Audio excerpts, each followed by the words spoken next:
শুভ সন্ধ্যা সবাইকে। আজ হলো 5 আগস্ট মঙ্গলবার। আজকের সন্ধ্যার বিশেষ বিশেষ খবর হলো কেন্দ্রীয় মন্ত্রিসভায় বড় রদবদল আসন্ন। সংসদের চলতি বাদল অধিবেশনের পরেই কেন্দ্রীয় মন্ত্রিসভা ঘটতে চলেছে বড়সড় রদবদল। উচ্ছেদিতদের আশ্রয় না দিতে মুখ্যমন্ত্রী হিমন্তের আহ্বান। ধলাইয়ে বাইক চুর চক্রের হদিশ, বস্তাবন্দি অবস্থায় উদ্ধার চুরি যাওয়া বাইক, গ্রেফতার 3। বরপেটা যদি উচ্ছেদ চালানো না হয় তবে উচ্ছেদ অসম্পূর্ণ বললেন মুখ্যমন্ত্রী হিমন্ত। টানা 1 বছর থেকে বন্ধ প্রকল্প, বিশুদ্ধ পানীয় জল নেই পাকিয়ালা এলাকায়। এবার পূর্ব দিক থেকে আক্রমণ হবে, ভারতকে যুদ্ধের হুমকি পাকিস্তানের। দিল্লিতে মর্নিং ওয়াকে বেরিয়ে ছিনতাইয়ের শিকার মহিলা সাংসদ। নতুন সংসদ ভবনের উদ্বোধনে গরু আনা উচিত ছিল, নতুন বিতর্কে শঙ্করাচার্য মুক্তেশ্বরানন্দ। এবং সর্বশেষ খবরটি হল কমলাক্ষের তৎপরতায় বিহারা শিবটিরায় 2টি ধর্মীয় প্রতিষ্ঠানে 10 লক্ষ বরাদ্দ। এবারে শুনুন বিস্তারিত খবর। সংসদের চলতি বাদল অধিবেশনের পরেই কেন্দ্রীয় মন্ত্রিসভায় বড়সড় রদবদল করতে চলেছে, এমনই ইঙ্গিত মেলার পর এ নিয়ে রাজধানীর রাজনৈতিক অলিন্দে জল্পনা এখন তুঙ্গে। সরকারি সূত্রের খবর, কেন্দ্রীয় মন্ত্রীদের কাছে প্রধানমন্ত্রীর দফতরের পক্ষ থেকে নির্দেশ এসেছে বাকি পড়ে থাকা সমস্ত প্রকল্পের ফাইলপত্রের কাজ দ্রুত শেষ করে ফেলতে হবে। কাগজ কলমের কাজ আটকে রাখা যাবে না। যে সমস্ত প্রকল্পের কাজ সময়সীমা পার করে গেলেও শেষ হয়নি সেগুলিকে দ্রুত গতিতে সম্পূর্ণ করে ফেলতে হবে। রদবদলের ক্ষেত্রে শরিকদের সদস্যদের জায়গা দেওয়া থেকে শুরু করে বিহার নির্বাচনের সমীকরণ মাথায় রাখার সম্ভাবনাও রয়েছে। পাশাপাশি কেন্দ্রীয় মন্ত্রিসভায় বেশ কয়েকজন সদস্যর হাতে একাধিক দফতর রয়েছে, তাদের ভার কমানোর কথাও ভাবছেন মোদি শাহ। একাধিক দফতর থাকার কারণে অনেকেই আশানুরূপ কাজ করতে পারছেন না বলেই শোনা গিয়েছে। এই তালিকায় সর্বাগ্রে রয়েছে রেল সহ তথ্য ও সম্প্রচার দফতরের মন্ত্রী অশ্বিনী বৈষ্ণবের নামও।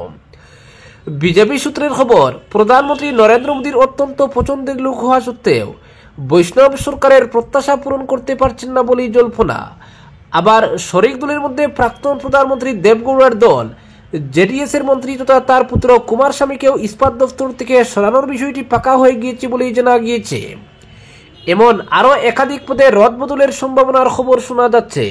পরবর্তী খবর, উচ্ছেদিতদের আশ্রয় না দিতে হিমন্তের আহ্বান। নিম্ন এবং উজান আসামের সরকারি খাস জমি থেকে উচ্ছেদিতদের আশ্রয় কিংবা খালি জমিতে পুনরায় বসবাস করার সুযোগ না দিতে বললেন রাজ্যের মুখ্যমন্ত্রী হিমন্ত বিশ্ব শর্মা। মুখ্যমন্ত্রী বলেন, উচ্ছেদের ফলে আমাদের লোকের অবস্থা অনেক উন্নতি হয়েছে, এদের পুনরায় আশ্রয় দিলে পরিস্থিতি পুনরায় খারাপ হবে। রাজ্যবাসীর সহযোগিতার হাত বাড়িয়ে দিলে সরকার অসমীয়া জাতির সুরক্ষার্থে উচ্ছেদ অভিযান চালিয়ে যাবে। মুখ্যমন্ত্রী এই আহ্বান জানিয়ে বলেন, আমাদের মানুষ এখন অনেক সচেতন, তারা নিশ্চয় সহযোগিতা করে যাবেন। বড়োল্যান্ডের দিনভর নির্বাচনের প্রচার অভিযানের অংশ নিয়ে সাংবাদিকদের সঙ্গে কথা বলতে গিয়ে এই আহ্বান জানান মুখ্যমন্ত্রী। পরবর্তী খবর, ধলাইয়ে বাইক চুর চক্রের হদিশ, বস্তাবন্দি অবস্থায় উদ্ধার চুরি যাওয়া বাইক, গ্রেফতার 3। ধলাইয়ে বাইক চুরের দৌরাত্ম্য আবার মাথাচাড়া দিয়ে উঠেছে। সম্প্রতি বিদ্যারতনপুর স্বাস্থ্যকেন্দ্র থেকে চুরি যাওয়া একটি মোটরসাইকেল বস্তাবন্দি অবস্থায় উদ্ধার করেছে ধলাই পুলিশ। এ ঘটনায় কুখ্যাত এক চুর সহ মোট 3 জনকে গ্রেফতার করা হয়েছে। চাঞ্চল্যকর বিষয় হলো, চুরি যাওয়া বাইকটি মাত্র 3400 টাকায় বিক্রি করা হয়েছিল বলে জানা গেছে। গত 27 জুলাই রাতে ধলাইয়ের বিদ্যারতনপুর ক্ষুদ্র প্রাথমিক স্বাস্থ্য কেন্দ্র থেকে ফার্মাসিস্ট সাহেল আহমেদ চৌধুরীর একটি মোটরসাইকেল চুরি হয়। পরদিন থানায় অভিযোগ দায়ের করলে ধলাই পুলিশ তদন্ত শুরু করে। গোপন খবরের ভিত্তিতে পুলিশ আরদানপুর এলাকার এক ভাঙগাড়ির বাড়িতে তল্লাশি চালিয়ে বাইকটি বস্তাবন্দি অবস্থায় উদ্ধার করে। পুলিশ সূত্রে জানা যায়, বাইকটি টুকরো টুকরো করে বস্তার মধ্যে ভরে পাচারের প্রস্তুতি চলছিল।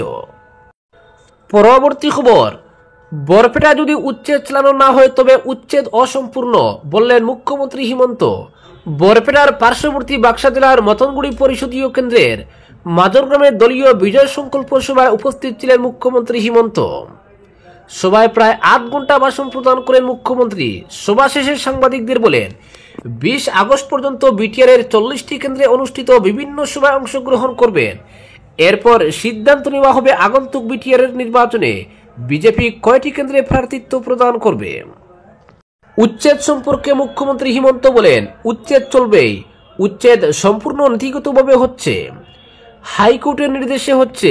বরাক থেকে ব্রহ্মপুত্র আসামের বিভিন্ন এলাকায় প্রায় 29 লক্ষ বিঘা মাটি বেদখল হয়ে রয়েছে, যেটা পুরোপুরি উচ্ছেদ চালাতে এক দীর্ঘ সময় লাগবে এবং যেটা পর্যায়ক্রমে চলতে থাকবে। ইতিমধ্যে উরিয়ামঘাটে এক বৃহৎ উচ্ছেদ অভিযান হয়েছে, কয়েকদিনের মধ্যে লখিমপুরে একটি উচ্ছেদ অভিযান চলবে। আসামের সম্পূর্ণ মাটি বেদখল মুক্ত করতে গেলে প্রায় 5-6 বছর সময় লাগবে।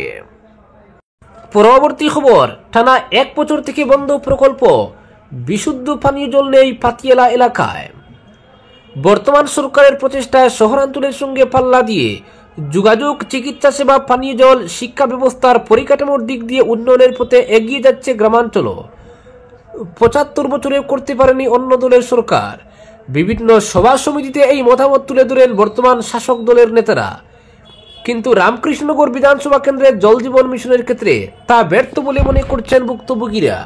বিভিন্ন প্রান্ত থেকে পাওয়া তথ্য মতে পানীয় জলের সমস্যা দূরীকরণে সরকার কোটি কোটি টাকা ব্যয় করে জল জীবন মিশন প্রকল্প চালু করেছে, কিন্তু বাস্তবে এই প্রকল্পের সুফল মানুষ পাচ্ছেন না বলে অনেকেই অভিযোগ করে থাকেন। তারা বলেন, পাতিয়ালা জল জীবন মিশনের প্রকল্পটি দীর্ঘ 1 বছর থেকে অকেজো অবস্থায় পড়ে রয়েছে। এ ব্যাপারে স্থানীয়রা বিধায়ক বিজয় মালাকার সহ বিভাগীয় আধিকারিকের কয়েক দফা দৃষ্টি আকর্ষণ করা সত্ত্বেও কোনো পদক্ষেপ না নেওয়ায় দুঃখ প্রকাশ করেছেন। এতে এই প্রকল্পের উপর নির্ভরশীল মানুষদের জটিল সমস্যার সম্মুখীন হতে হচ্ছে। অন্যদিকে দরগারবন জিপির দরগারবন গ্রামে থাকা প্রকল্পটি থেকে বিভাগীয় কর্মীরা তাদের মর্জিমাফিক জল সরবরাহ করে থাকেন বলে অভিযোগ। এর মধ্যে পানীয় জল থেকে সম্পূর্ণ বঞ্চিত রাখা হয়েছে সিবিপি হায়ার সেকেন্ডারি রোডকে, অথচ এখানে রয়েছে 2টি বেসরকারি স্কুল, 3টি বেসরকারি শিক্ষা প্রতিষ্ঠান। তথাপি এ নিয়ে মোটেই গুরুত্ব দেওয়া হচ্ছে না। এ ব্যাপারে বিভাগীয় আধিকারিক কিংবা বিধায়ক মালাকার সরেজমিনে তদন্তের মাধ্যমে কি পদক্ষেপ গ্রহণ করেন সেদিকে তাকিয়ে রয়েছেন জনগণ। পরবর্তী খবর, ভারতকে ফের যুদ্ধের হুমকি পাকিস্তানের। পাকিস্তানের ফিল্ড মার্শাল আসিফ মুনিরের ভয়ঙ্কর আকাঙ্ক্ষার কথা ফাঁস করে দিলেন সেনা মুখপাত্র তথা মুনিরের অত্যন্ত বিশ্বস্ত সহকর্মী। পাকিস্তানি মুখপাত্র জানিয়েছেন, ভবিষ্যতে 2 পরমাণু অস্ত্রধর দেশের মধ্যে কোনো সংঘর্ষ বাঁধলে ফিল্ড মার্শালের ইচ্ছা ভারতের একেবারে ভিতরে আঘাত হানার। ইংরেজি সংবাদ মাধ্যম দি ইকোনমিস্টের সঙ্গে এক সাক্ষাৎকারে মুখপাত্র জেনারেল আহমদ শরীফ চৌধুরী বলেন, সেনাপ্রধান মুনির চান ভারতকে আলোচনার টেবিলে বসতে বাধ্য করতে। সন্ত্রাসবাদ নিয়ে পাকিস্তানের অবস্থান বদল না হওয়া পর্যন্ত দ্বিপাক্ষিক আলোচনা নয়। নয়াদিল্লির এই সিদ্ধান্তের কারণে ইসলামাবাদও দীর্ঘদিন ধরে উদ্বিগ্ন রয়েছে বলে তিনি জানান। তার কাছে জানতে চাওয়া হয়, প্রধানমন্ত্রী নরেন্দ্র মোদী হুঁশিয়ারি দিয়ে বলেছেন, ভবিষ্যতে কোনো জঙ্গি হানা হলে অপারেশন সিন্দুরের মতোই দ্রুত সেনা অভিযান হবে। এর জবাবে তৃতীয় কোনো দেশের নাম উল্লেখ না করেও জেনারেল চৌধুরী বলেন, পাকিস্তান এখন ভারতে পূর্ব দিক থেকে আক্রমণ করবে। এর বিস্তারিত ব্যাখ্যা না দিয়েই পাক সেনা মুখপাত্র বলেন, আমরা পূর্ব দিক থেকে আক্রমণ শুরু করব।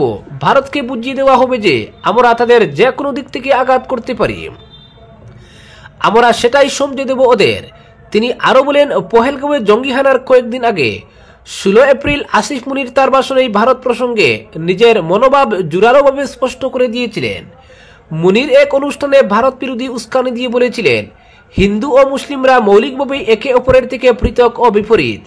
কাশ্মীরকে তিনি পাকিস্তানের কণ্ঠনালীর মতো দেহের অবিচ্ছেদ্য অঙ্গ হিসেবে বর্ণনা করেন। সেই এলাকার মানুষ স্বাধীনতার জন্য যে লড়াই করছেন তার পাশে থাকারও বার্তা দিয়েছিলেন মুনির। সেই ভাষণের কয়েকদিন পরেই পহেলগাঁওয়ে ধর্ম বেছে বেছে 26 জনকে নৃশংসভাবে খুন করে জঙ্গিরা। ভারতে সম্প্রতি হিন্দু জাতীয়তাবাদের জাগরণের প্রশ্নে চৌধুরী বলেন, মুনির তার ভাষণে বলেই দিয়েছেন তিনি কোন দিকে রয়েছেন, যার জন্য তিনি শহীদ হতেও রাজি আছেন। পরবর্তী খবর, দিল্লিতে মর্নিং ওয়াকে বেরিয়ে ছিনতাইয়ের শিকার মহিলা সাংসদ। সকালবেলা হাঁটতে বেরিয়ে দিল্লির চাণক্যপুরীর রাজপথে ছিনতাইয়ের শিকার হলেন কংগ্রেসের এক মহিলা সাংসদ। রাজধানীর ভিভিআইপি জোন বলে পরিচিত এলাকায় 7 সকালে সোনার চেন ছিনতাইয়ের ঘটনায় চমকে উঠেছে প্রশাসন। জানা গেছে, সোমবার সকালে তামিলনাড়ুর সাংসদ সুধা রামকৃষ্ণন চাণক্যপুরীতে এক পরিচিতের সঙ্গে হাঁটছিলেন। হঠাৎই স্কুটি চেপে আসা এক হেলমেটধারী যুবক তার গলায় টান মারে, ছিনতাই হয়ে যায় সোনার চেন। তীব্র ধাক্কায় আঘাত পান সাংসদ, ছিঁড়ে যায় তার চুড়িদারও। ঘটনাস্থল ছিল পল্লান দূতাবাসের অদূরে, রাজধানীর অন্যতম কড়া নিরাপত্তা বেষ্টিত এলাকা। ঘটনার পরে সুধা ও তার সঙ্গে চিৎকার করে লোকজনকে সাহায্যের জন্য ডাকেন, তবে ছিনতাইকারী স্কুটি নিয়ে মুহূর্তে উধাও হয়ে যায় বলে জানা গেছে। এই ঘটনাকে কেন্দ্র করে প্রশ্ন তুলেছেন আক্রান্ত সাংসদ। দিল্লিতে অবস্থানরত সুধা রামকৃষ্ণন স্বরাষ্ট্রমন্ত্রী অমিত শাহকে চিঠি লিখে এই ঘটনায় তীব্র উদ্বেগ প্রকাশ করেছেন। তার প্রশ্ন, যে এলাকায় কূটনৈতিক আবাসন ও গুরুত্বপূর্ণ সরকারি দফতর রয়েছে সেখানে যদি এক মহিলা সাংসদও সুরক্ষিত না থাকেন তবে সাধারণ মানুষের নিরাপত্তা কোথায়?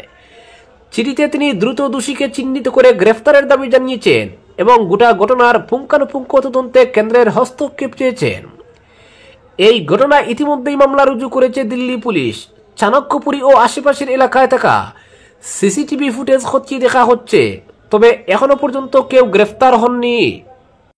পরবর্তী খবর, নতুন সংসদ ভবনের উদ্বোধনে গরু আনা উচিত ছিল, নতুন বিতর্কে শঙ্করাচার্য অভি মুক্তেশ্বরানন্দ। নতুন সংসদ ভবনের উদ্বোধনের দিন কেন গরুর প্রবেশ ঘটেনি, এই নিয়ে প্রশ্ন তুললেন জ্যোতির্মঠের শঙ্করাচার্য স্বামী অভি মুক্তেশ্বরানন্দ সরস্বতী। তিনি জানান, যেহেতু রাজদণ্ড সেনগলে গরুর ছবি খোদাই করা হয়েছে তাই প্রকৃত গরুকেও সংসদে নিয়ে যাওয়া উচিত ছিল। শঙ্করাচার্যের কথায়, যদি গরুর মূর্তি সংসদে ঢুকতে পারে তাহলে আসল গরু নয় কেন? প্রধানমন্ত্রী যখন নতুন সংসদে সেনগোল হাতে প্রবেশ করলেন তখনই সেই দণ্ডে গরুর প্রতীক ছিল, তাই গরুর উপস্থিতিও প্রাসঙ্গিক ছিল। তিনি আরো বলেন, যদি প্রশাসন না পারে তাহলে আমাদের পক্ষ থেকে দেশের বিভিন্ন প্রান্ত থেকে গরু এনে সংসদে নিয়ে যাওয়ার ব্যবস্থা করা যেতে পারে। গরু নিয়ে তার ভাবনা এখানেই থামেনি। মহারাষ্ট্র সরকারের উদ্দেশ্যে শঙ্করাচার্যের পরামর্শ, গরুকে সম্মান জানানোর জন্য আলাদা নীতি তৈরি হোক। কেউ যদি গরুকে উত্ত্যক্ত করে তাহলে তার জন্য জরিমানার ব্যবস্থা করা উচিত। তার দাবি, দেশের 4123টি বিধানসভা কেন্দ্রে রামদাম নামের কেন্দ্রীয় গোশালা গড়ে তোলা হোক। এই রামদামে গরুর নিরাপত্তা, চিকিৎসা, খাদ্য এবং বিশ্রামের ব্যবস্থা থাকবে বলে জানান শঙ্করাচার্য।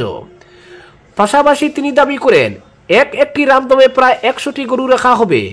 সেই গরুগুলির দেখভালের দায়িত্বে যিনি থাকবেন তাকে প্রতি মাসে 2 লক্ষ টাকা বেতন দেওয়া উচিত। পাশাপাশি হোশঙ্গাবাদের বিজেপি সাংসদ দর্শন সিং চৌধুরীর গরুকে রাষ্ট্রমাতা ঘোষণা করার প্রস্তাবকে সমর্থন জানিয়েছে ধর্ম সংসদ। শঙ্করাচার্যের বক্তব্য, গরু রক্ষায় যারা এগিয়ে আসবেন ভোটে তাদেরই সমর্থন করা উচিত। গরুকে সম্মান জানানো নিয়ে কোনো নির্দিষ্ট সরকারি নিয়ম না থাকায় ক্ষোভ প্রকাশ করেন তিনি। শঙ্করাচার্যের কথায়, যে সরকার গোহত্যা বন্ধ করতে পারে না তারা আমাদের ভাই নয়। যারা গরুর পক্ষে কাজ করবেন তাদেরই আমরা সমর্থন করব। গরু দুধ দেয় অথচ তারই হত্যায় মদত দিচ্ছে সরকার, আর তারা উদযাপন করছে অমৃতকাল। এটা নিছক প্রহসন।